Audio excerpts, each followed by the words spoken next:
Vermont was founded in 1791. Our first farms had existed decades before then. Hunters in Vermont existed just as long. In the late 1800s and early 1900s, hunters heavily damaged the animal population. Deer, turkey, beaver, fisher, and other animals all were virtually non-existent in the state for years.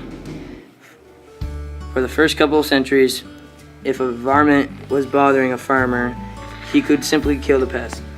But in the 1960s, the Vermont government decided that the state needed hunting laws.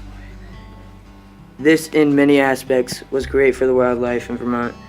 The legislation even instated special laws for farmers if a varmint or pest animal did damage to livestock or crops. Unfortunately for farmers, it can be difficult to prove animal damage to crops and livestock, and more problems still persist.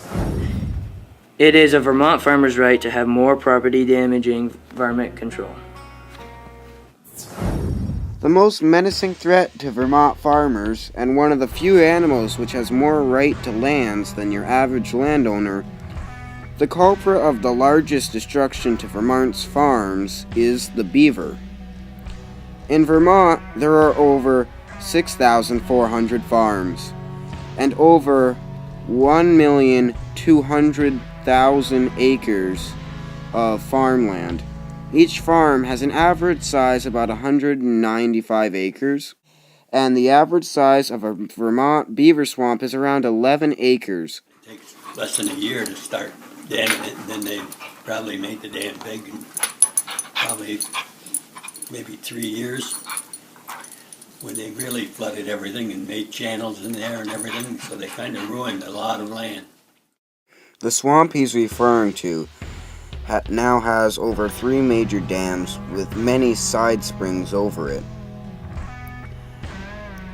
And forget trying to kill or destroy the beaver dam. Beavers will also rebuild any huts that you destroy, oftentimes overnight. And if you try and kill the beavers, well... So it's been tracked for, I would say, total of probably 15 years altogether, or more. But the beavers never really were cleaned out. They still, as you get some of them, more come back, and they just kept multiplying. It only takes a couple of years to turn a 3-foot wide stream into an irreversible swamp. In the early 1900s, trappers gathered up beavers for their thick fur coats and castor oil. Heavy logging also decimated their food sources. However, today the population has increased way past 130% of what it used to be, even in the 80s, due to steadily dying culture of trappers. Many laws have been presented to help the beaver population, including laws to make it illegal to fill in wetlands, even if it was a field only a couple of years ago. 1 acre of corn costs about $516. That means that an average Vermont beaver swamp in a farmer's lifetime can cost him over $300,000 in lost corn crops. Beavers also will fall heavy trees, leaving farmers to lose shade for cows. It could damage barns, sheds, or even equipment. Beavers help contribute to many of the other problems facing Vermont farmers. When a beaver dams up a stream, it attracts other animals such as mink, muskrat, and fisher cat and otters. In 1991, case number 91-389, was brought to the Supreme Court. In this case, a beaver dam flooded a small stream crossing two property lines in Underhill, Vermont. The plaintiffs requested that the dam be removed or let them do so, but the requests were refused. The defendant argued that they, under no legal theory, had to remove said dam. The defendants also argued that the plaintiffs were required by 10 VSA App 43E FN1 to obtain a permit from the Fish and Wildlife Commissioner to remove the dam and did not do so, therefore bearing the present action.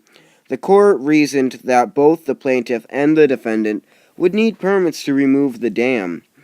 It was also found that the defendants had no duty to act because the court found that, quote, "Nor can it be found that the defendant had a duty to act, for one can have no duty to act when one needs a permit to perform the act," end quote. The court goes on to say that even if the plaintiffs had obtained a permit, it would still not give them the right to go onto the defendant's land. The plaintiff argued back, quote, "If a permit is required before any act may be performed, then obtaining the permit is simply the first step in performing the act," end quote. The court decided that the permit to destroy the dam does not relieve the defendants of whatever common law duty they might have in respects with the beaver dam on their property.